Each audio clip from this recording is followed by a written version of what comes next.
the manifest and unjustifiable chaos and cruelty caused by President Trump's executive order is now on full display here at SeaTac Airport. The illegality and the unconstitutionality and the religious discrimination of his executive order is now on full display at Seattle International Airport. And the gross incompetence and ineffectiveness of this action without notice to local officials whose job it is to run the airports is on full display here at SeaTac Airport.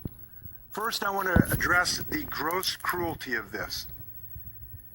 These are people who have left war-torn regions, chaos, mass poverty, many of them who have relatives here who are citizens of the United States, who have crossed the abyss from disaster to hope, who were ready and landed in the home of the land and the brave, who were allowed to get on airplanes to cross the oceans to a life of hope, and who are now torn apart from the relatives who are waiting at the end of the gate? What type of inhumane attitude allows that to happen in this nation? And that is what is going on. We have a family here today who I just met, a citizen of the United States. The Donald Trump administration allowed her husband to get on a plane in Vienna, waiting to get in the arms of his wife, but didn't let him go the 6 feet across this gate to embrace his wife. What type of cruel attitude based on demagoguery and fear does that to people, to anybody? And it won't stand. Second, this is a grossly unconstitutional and highly probable illegal act. It is religious discrimination in its barest and obvious form. Not only did it target just Muslim countries, it clearly is religiously discriminatory when the president himself said, we're going to say Muslims are at the bottom of the barrel, other religions are at the top. We have never done this in over 2 centuries of American history, and it's on display here at SeaTac. And we're drawing the line right here at SeaTac. And I hope people are doing it in airports across the country. Listen, I've seen this movie. When I got a call 2 hours ago about what was going on at our airport, I thought about the history of Bainbridge Island. I live on Bainbridge Island. 75 years ago, we saw this movie again, where because of fear, the American government issued another executive order in February 1942 that rounded up American citizens who were of Japanese American ancestry because of fear and only fear, and sent them to camps for years.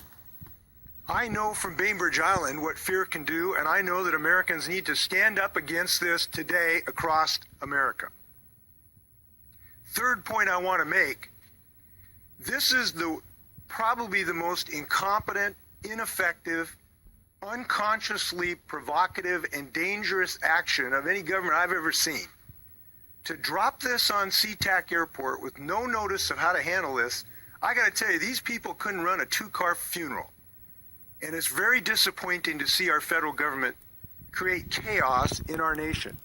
And let me note, these just aren't refugees.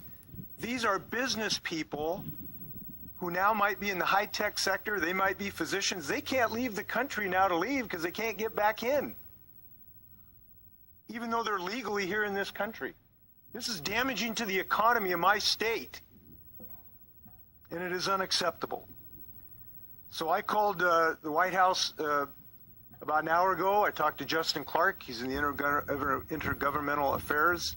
He was the highest ranking person I could reach, and I expressed my profound disappointment and hope that they would reinstate just a little bit of humanity and common sense in this country and allow these people who are in transit to cross the oceans and let them finish the last 6 feet when we told them they could come into this country. He indicated he would pass my thoughts alone and hope that I could reach the Chief of Staff. That has not happened as of yet. I have also talked to the Attorney General's office.